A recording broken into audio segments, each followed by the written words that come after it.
இன்றைய தலைப்புச் செய்தி. சவுதி அரேபியாவில் டீசல் லாரி மோதியதில் பஸ் தீப்பிடித்து 45 இந்தியர்கள் உடல் கருகி சாவு. ஒரே குடும்பத்தில் 18 பேர் உயிரிழந்த சோகம்.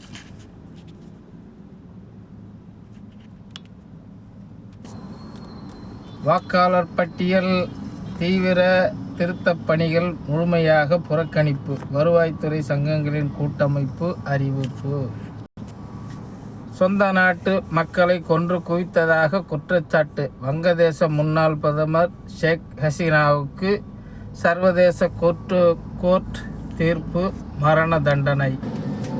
பீகார் முதல் மந்திரியாக நிதிஷ்குமார் 20ஆம் தேதி பதவியேற்கிறார். பிரதமர் மோடி, கூட்டணி கட்சி தலைவர்கள் பங்கேற்பு. ரஷ்யாவுடன் வர்த்தகம் செய்யும் எந்த நாடும் கடுமையாக தண்டிக்கப்படும். டொனால்ட் ட்ரம்ப் மிரட்டல். ஒரு காலத்தில் நாட்டின் அரசியலை முழுவதும் கட்டுப்படுத்திய காங்கிரஸ் இன்று தொடர்ச்சியான தோல்விகளால் சோர்வடைந்துள்ளது. மக்கள் ஏன் கைவிட்டார்கள்? அந்த பேரரசு எந்த பிழையினால் சிதைந்தது? துரோகம், தலைமை தடுமாற்றம், கூட்டணி குழப்பம், எல்லாவற்றின் பின்னணியும் ஆராய வேண்டிய தருணம் இது. தந்தையின் உடலை அடக்கம் செய்ய முடியாமல் தவித்த 4 குழந்தைகள். தினத்தந்தியில் வெளியான செய்தியை படித்து கலங்கிய முதலமைச்சர் மு.க. ஸ்டாலின் செல்போனில் பேசி ஆறுதல் கூறினார்.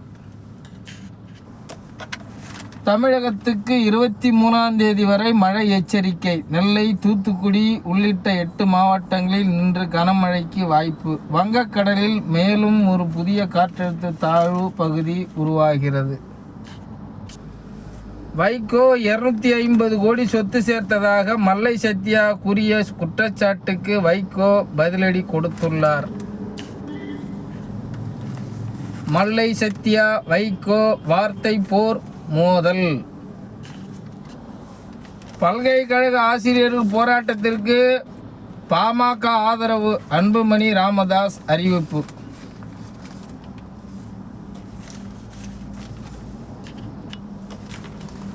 சென்னை கோயம்பேடு மார்க்கெட் அருகே அமைக்கப்பட்டுள்ள மழைநீர் வடிகால் வாயில் சமீபத்தில் பெய்த மழையில் குப்பைகள் குவிந்து கிடக்கின்றன. இதனால் கொசு உற்பத்தியாகி துர்நாற்றம் வீசுவதால் அப்பகுதி மிகுந்த சிரமத்திற்கு ஆளாகியுள்ளனர். சுகாதார சீர்கேடாய் மழைநீர் கால்வாய் காட்சியளிப்பதை படத்தில் காணலாம். சென்னையின் குடிநீர் தேவைக்காக கோவளத்தில் ரூபாய் 471 கோடியில் 6வது புதிய நீர்த்தேக்கம் நீர்வளத்துறை டெண்டர் கோரியுள்ளது. அமெரிக்காவிடமிருந்து சமையல் கேஸ் வாங்க ஒப்பந்தம். வர்த்தகத்துறை செயலாளர் தகவல்.